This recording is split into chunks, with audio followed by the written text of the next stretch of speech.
জয় রাম, জয় গুরু, নমস্কার। গল্প কথায় রাম ঠাকুর চ্যানেলে সব বন্ধুদের স্বাগতম।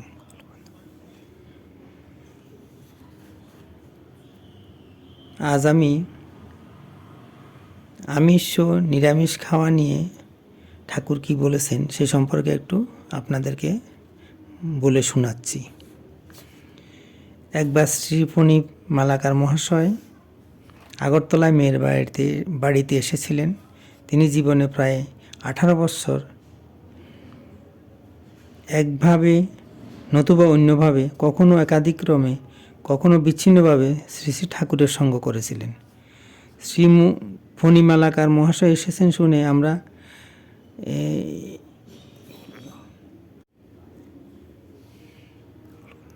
জয় রাম, জয় গুরু, নমস্কার। গল্প কথায় রাম ঠাকুর চ্যানেলে সব বন্ধুদের স্বাগতম। আজ আমি আমিষ ও নিরামিষ খাবার নিয়ে ঠাকুর কি বলেছেন সে সম্পর্কে একটু আপনাদেরকে বলে শোনাই। একবার শ্রী ফণী মালাকার মহাশয় আগরতলায় মেয়ের বাড়িতে এসেছিলেন। তিনি জীবনে প্রায় 18 বৎসর একভাবে নতুবা অন্যভাবে, কখনো একাধিক্রমে, কখনো বিচ্ছিন্নভাবে শ্রী শ্রী ঠাকুরের সঙ্গ করেছিলেন। শ্রী ফণী মালাকার মহাশয় এসেছেন শুনে কয়েকজন ভক্ত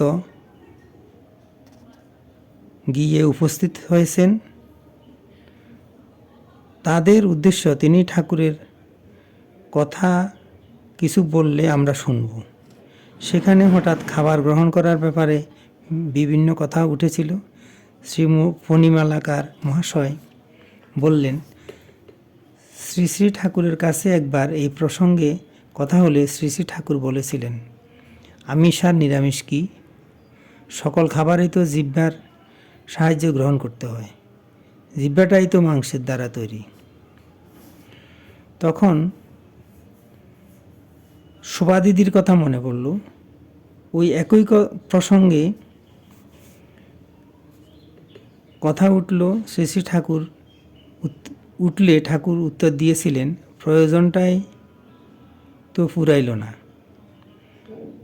শ্রী শ্রী ঠাকুর বলেছেন, জোর করে কোনো কিছু করার প্রয়োজন নেই।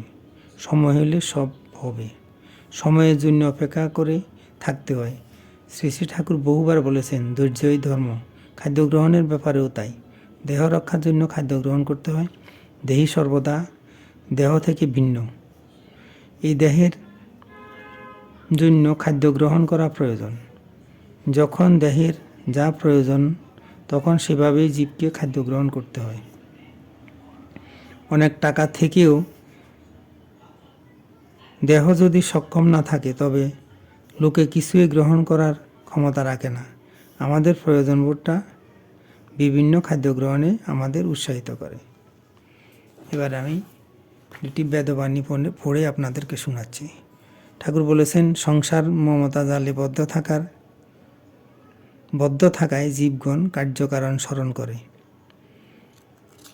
আবার ঠাকুর বলেছেন, সংসার মায়াময়, বাজে চিন্তা করিয়া সময় কাটায়, তাহাই বন্ধন।